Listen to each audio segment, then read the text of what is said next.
ಕಾಶ್ಮೀರದ ಕಣಿವೆಯಲ್ಲಿ ನಡೆದ ಹೀನ ಕೃತ್ಯಕ್ಕೆ ಆಕ್ರೋಶ ವ್ಯಕ್ತಪಡಿಸಿರುವ ಶ್ರೀರಾಮ ಸೇನೆ ಕನಕಪುರ ನಗರದ ತಹಶೀಲ್ದಾರ್ ರವರ ಮೂಲಕ ಕೇಂದ್ರ ಗೃಹ ಸಚಿವರಿಗೆ ಪತ್ರ ರವಾನಿಸಿದ್ದು, ಈ ವೇಳೆ ಮಾತನಾಡಿದ ಶ್ರೀರಾಮ ಸೇನೆಯ ರಾಮನಗರ ಜಿಲ್ಲಾಧ್ಯಕ್ಷ ನಾಗಾರ್ಜುನಗೌಡ, ಭಯೋತ್ಪಾದಕರ ವಿರುದ್ಧ ಹೋರಾಡಲು ಸಿದ್ಧವಿರುವುದಾಗಿ ತಿಳಿಸಿದ್ದಾರೆ. ಹಿಂದೂ ಬಾಂಧವರಲ್ಲಿ ನನ್ನೊಂದು ಕಳಕಳಿಯ ಮನವಿ.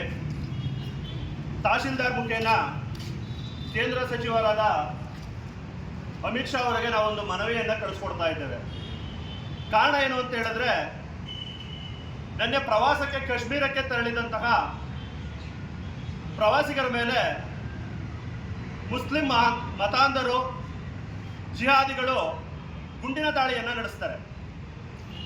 ಅವರು ಕೇವಲ ಗುಂಡಿನ ದಾಳಿಯನ್ನು ನಡೆಸಿದ್ರೆ ಇವತ್ತು ಯಾವುದೇ ಹಿಂದೂ ಬಾಂಧವರು ಇದನ್ನ ವಿರೋಧಿಸ್ತಕ್ಕಂಥ ಪ್ರಮೇಯ ಬರ್ತಿರ್ಲಿಲ್ವೇನೋ. ಆ ಭಯೋತ್ಪಾದಕರು ಗುಂಡು ನೋಡಲಿಕ್ಕೆ ಮೊದಲು ಒಂದು ಕೆಲಸವನ್ನು ಮಾಡ್ತಾರೆ.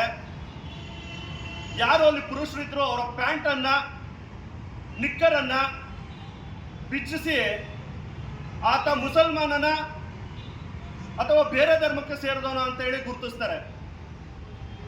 ನಾವಿಲ್ಲಿ ಹಿಂದೂ, ಲಿಂಗಾಯತ, ಹಿಂದೂ ಒಕ್ಕಲಿಗ, ದಲಿತ, ಕುರುಬ, ನಾನು ತಹಶೀಲ್ದಾರ್ ಇದ್ದೇನೆ, ನಾನು ಮುಖ್ಯಮಂತ್ರಿ ಇದ್ದೇನೆ, ನಾನು ವಿರೋಧ ಪಕ್ಷದ ನಾಯಕ ಇದ್ದೇನೆ ಅಂತ ಹೇಳ್ತಕ್ಕಂಥದ್ದು ಇವತ್ತು ಕಾಶ್ಮೀರದಲ್ಲಿ ಯಾವುದನ್ನು ನಡೆಯೋದಿಲ್ಲ ಸ್ವಾಮಿ. ನಾವು ಸಹ ಹೋದಂತಹ ಸಂದರ್ಭದಲ್ಲಿ ನಮ್ಮ ಪ್ಯಾಂಟ್ಗಳನ್ನು ಬಿಚ್ಚಿಸಿದ್ರು ಆತನಿಗೆ ತಹಶೀಲ್ದಾರರಾಗಲಿ, ಪೊಲೀಸ್ನವರಾಗಲಿ, ಲಿಂಗಾಯತರಾಗಲಿ, ಕುರುಬರಾಗಲಿ, ದಲಿತರಾಗಲಿ, ಒಕ್ಕಲಿಗರಾಗಲಿ ಯಾವುದೂ ಕಾಣೋದಿಲ್ಲ. ಆತನ ಕಾಣ್ತಕ್ಕಂಥದ್ದು ನಾವು ಹಿಂದೂಗಳು ಅಂತ ಮಾತ್ರ. ಆ ಕಾರಣಕ್ಕೆ ನಮಗೆ ಗುಂಡನ್ನು ಹೊಡಿತಿದ್ದಾರೆ. ಈ ಮತಾಂಧ ಮುಸಲ್ಮಾನರನ್ನ ಕೇಂದ್ರ ಸರ್ಕಾರ ಮಟ್ಟ ಹಾಕ್ಲಿಕ್ಕೆ ಆಗೋದಿಲ್ಲ.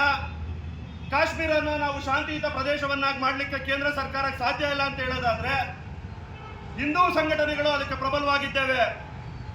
ಪಶ್ಚಿಮ ಬಂಗಾಳಕ್ಕೆ ಬಜರಂಗ ದಳ ಹೇಗೆ ಕಳೆದ ವಾರ ನುಗ್ಗಿತ್ತೋ ಅದೇ ರೀತಿ ಶ್ರೀರಾಮ ಸೇನೆ ಕಾಶ್ಮೀರಕ್ಕೆ ಕೇಂದ್ರ ಸರ್ಕಾರಕ್ಕೆ ತಮ್ಮ ಕೈಲಿ ಹತೋಟಿಗೆ ತರಲಿಕ್ಕಾಗಲಿಲ್ಲ ಅನ್ನೋದಾದ್ರೆ ಶ್ರೀರಾಮ ಸೇನೆ ನುಗ್ತೇವೆ ಅಂತೇಳಿ ಎಚ್ಚರಿಕೆ ಕೊಡ್ತಾ ಇದ್ದೇವೆ. ಈ ಕೂಡಲೇ ಶಾಂತಿ ನೆಲೆಸಬೇಕು. ಅಲ್ಲಿರ್ತಕ್ಕಂಥ ಮತಾಂಧರನ್ನ, ಜಿಹಾದಿಗಳನ್ನ ಕಾಶ್ಮೀರದಿಂದ ಒದ್ದು ಹೊರಗೆ ಹಾಕಬೇಕು ಅಂತೇಳಿ ಮಾನ್ಯ ತಹಶೀಲ್ದಾರರ ಮುಖೇನ ಕೇಂದ್ರ ಗೃಹ ಸಚಿವರಿಗೆ ಮನವಿಯನ್ನು ಕಳಿಸ್ಕೊಡ್ತಾ ಇದ್ದೇವೆ. ಸರ್, ಗೌರವಯುತವಾಗಿ ಇದು ಕೇಂದ್ರ ಸರ್ಕಾರಕ್ಕೆ ತಲುಪಬೇಕು ಹಾಗೂ ನಮಗಿದು ಬರಹ ಸಹ ತಲುಪಬೇಕು.